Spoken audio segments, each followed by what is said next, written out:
क्या आप जानते हैं कि जब भी आपकी कुंडली में कोई ग्रह एक्टिवेट होता है तो उसी ग्रह के अनुसार आपके सबकॉन्शियस माइंड में थॉट्स चलने लगते हैं, यानी उसी तरह के विचार आपको आने लगते हैं। आपका थॉट प्रोसेस चेंज होने लगता है और जिस तरह के थॉट्स आप लेते हैं उसी तरह के डिसीजंस भी अपनी लाइफ में लेते हैं। तो क्लैरिटी के साथ डिसीजन लेने में नव तारा सिस्टम हमारी बहुत ज़्यादा मदद करता है। इसी विषय पर इस वीडियो पर बात करेंगे। ये वीडियो आपके लिए बहुत उपयोगी हो सकता है। नमस्कार, मैं आचार्य माधव राय। दोस्तों, आज एक बहुत ही महत्वपूर्ण विषय पर बात करेंगे, वो है नव तारा सिस्टम और हमारी कुंडली का एक्टिवेशन और टाइमिंग।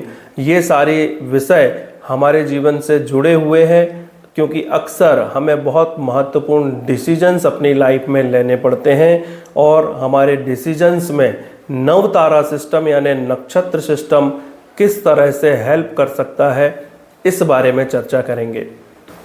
अक्सर लोगों को लगता है कि नव तारा सिस्टम का उपयोग केवल मुहूर्त देखने के लिए या विवाह करने के लिए काम में आता है या कोई यात्रा करनी हो तब इसका उपयोग किया जाता है।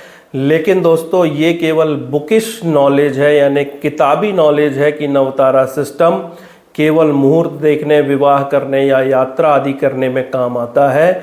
वास्तव में जो रिसर्च लेवल का ज्ञान है, जो ऑब्जर्वेशन है, वो ये है कि नवतारा सिस्टम आपकी कुंडली में हर जगह काम आता है। आपके जीवन में नवतारा सिस्टम हर जगह काम करता है।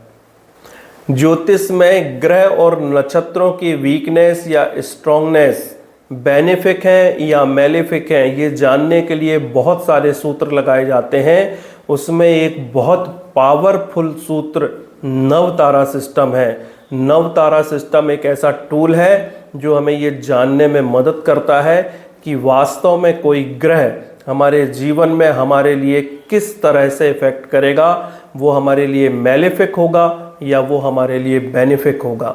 हालांकि कुंडली में दशा वाला ग्रह, उसका प्लेसमेंट, उसका ट्रांजिट यानी गोचर देखना भी बहुत ज़्यादा ज़रूरी होता है, लेकिन नवतारा हमें क्रिस्टल क्लियर कंक्लूजन तक ले जाता है। इसलिए नवतारा सिस्टम बहुत ज़्यादा महत्वपूर्ण होता है। तो हमेशा ध्यान रखिए कि जब भी आप कुंडली देखते हैं या दिखाते हैं तो आपको ये जानना बहुत ज़्यादा ज़रूरी है कि जो ग्रह अभी वर्तमान में एक्टिवेट हैं वो नव तारा सिस्टम में विपत, प्रत्यरी या वध तारा तो नहीं बने हुए हैं, या जो ग्रह दशा में एक्टिवेट हैं उनका संबंध, वो चाहे युति हो सकती है, चाहे वो दृष्टि हो सकती है या प्लेसमेंट हो सकती है, वो विपत, प्रत्यरी या वध तारा के साथ में तो नहीं है। इसके साथ साथ ये भी जरूर देखिए कि जो दशा वाला ग्रह है वो गोचर करते समय कहीं विपत, प्रत्यरी या वध नक्षत्र में तो गोचर नहीं कर रहा है, या विपत, प्रत्यरी, वध तारे के साथ युति तो नहीं बन रही है, दृष्टि तो नहीं बन रही है। तो इस तरह से जब आप पूरी कुंडली का विश्लेषण करेंगे और उसमें नव तारा सिस्टम का यूज़ करेंगे तो आपको बहुत क्रिस्टल क्लियर कंक्लूजन मिलेगा। और यदि आप अपने जीवन में कोई महत्वपूर्ण डिसीजन लेने जा रहे हैं तो नव तारा के माध्यम से आपको उसमें बहुत ज़्यादा हेल्प मिलेगी।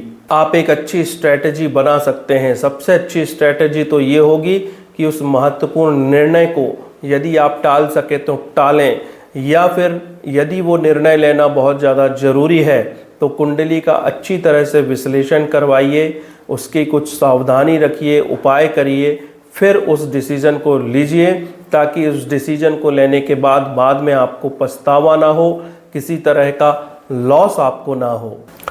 और दोस्तों, यहाँ पर एक बात बहुत ज़्यादा ध्यान रखने वाली है कि ये भी देखना जरूरी है कि कहीं विपत, प्रत्यरी या वध तारा आपके जीवन में कोई ट्रांसफॉर्मेशन तो नहीं चाहता है। यदि विपत, प्रत्यरी और वध तारा आपके जीवन में कोई ट्रांसफॉर्मेशन चाहता है, बदलाव चाहता है, तो आपके जीवन में कोई और दूसरा उपाय काम नहीं करेगा। जब तक आप उस डायरेक्शन को नहीं पकड़ लेते हैं जो ग्रह चाहता है, तब तक कोई भी उपाय आपको राहत नहीं देगा, क्योंकि ट्रांसफॉर्मेशन यानी बदलाव ये ग्रह ही हमसे करवाते हैं। तो ग्रहों को हमेशा दुश्मन मत मानिए, ग्रह हमारे टीचर्स भी हैं जो हमें हमेशा सही गाइडेंस करते हैं, लेकिन कभी कभी तरीका थोड़ा सा नेगेटिव हो सकता है। तो यदि आप भी अपनी लाइफ में क्लैरिटी के साथ डिसीजन लेना चाहते हैं, अपनी लाइफ की डायरेक्शन जानना चाहते हैं, तो हमसे कनेक्ट कर सकते हैं। डिस्क्रिप्शन में दी गई जानकारी को देख सकते हैं, साथ ही www.acharyamadhavrai.com पर विजिट करके भी हमारे बारे में जान सकते हैं। उम्मीद है वीडियो में दी गई जानकारी आपको पसंद आई होगी। मिलते हैं अगले वीडियो में। नमस्कार।